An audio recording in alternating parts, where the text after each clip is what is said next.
The top stories. A woman already on bail for drug-related charges is remanded to prison. Classes resume at Ellerton Primary, but students are few.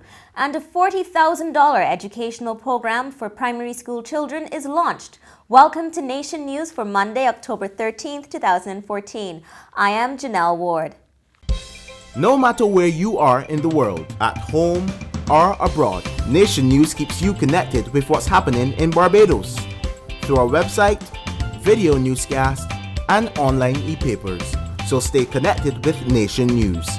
Your time, your way. 48-year-old Joanne Cheeseman was remanded to Dodds Prison until November 10th, when she appeared in court today facing drug charges for a second time. According to police, the former customs broker went to the Bridgetown port on October 10th to clear a barrel of foodstuff, and customs officials found it contained 5 pounds of compressed cannabis concealed in 8 cans of coffee.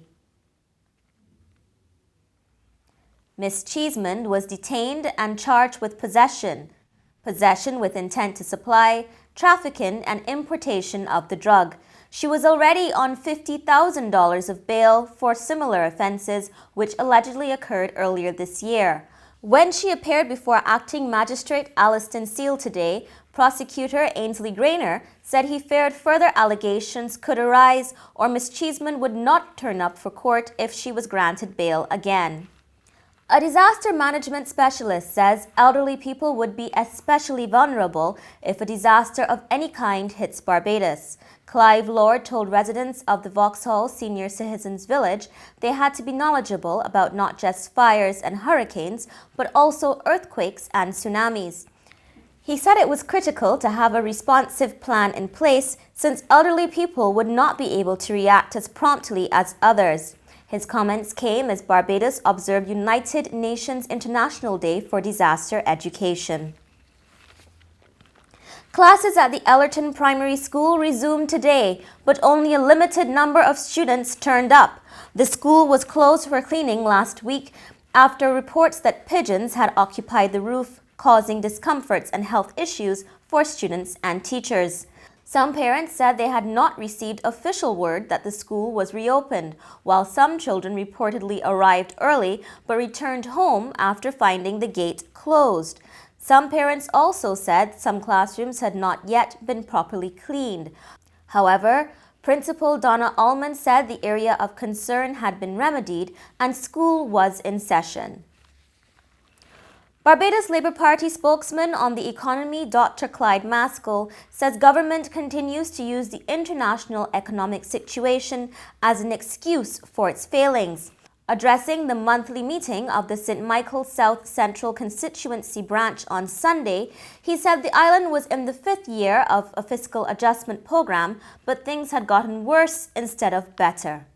But I think that all Barbadians would accept and admit that we are now at a stage where we are concerned about our future, and especially the younger people's future in this country, because we have not managed our affairs well, and we use the flimsy excuse of an international recession to put our hands in the air and tell the people of Barbados, the good people of Barbados, nothing can be done about it. A women's advocate says money is pouring in for sporting ventures, but the shelter for battered women is in desperate need of funding.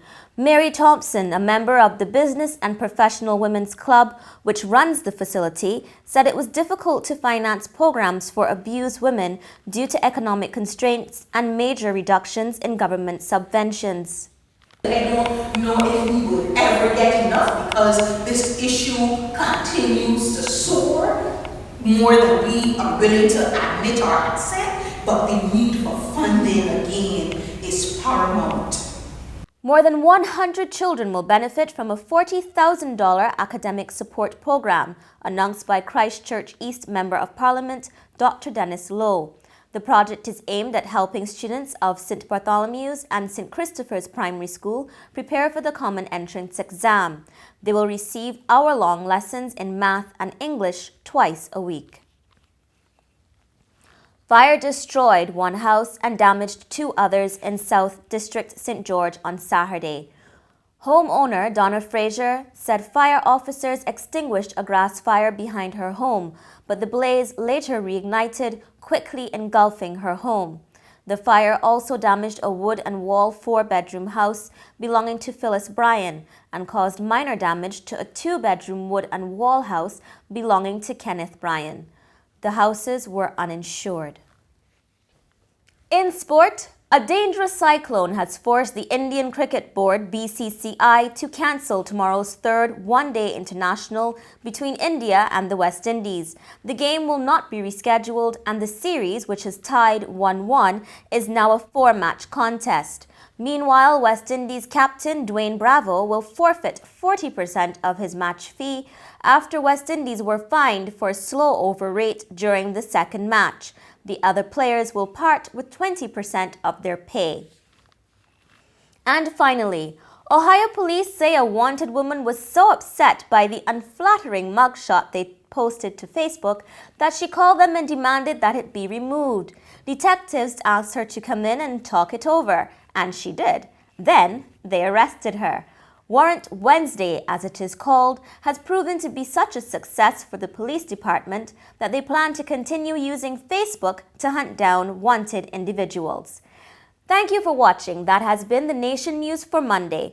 For more, visit nationnews.com as well as YouTube, Facebook, and Twitter, and get your Daily Nation at newsstands or subscribe to our e-newspaper.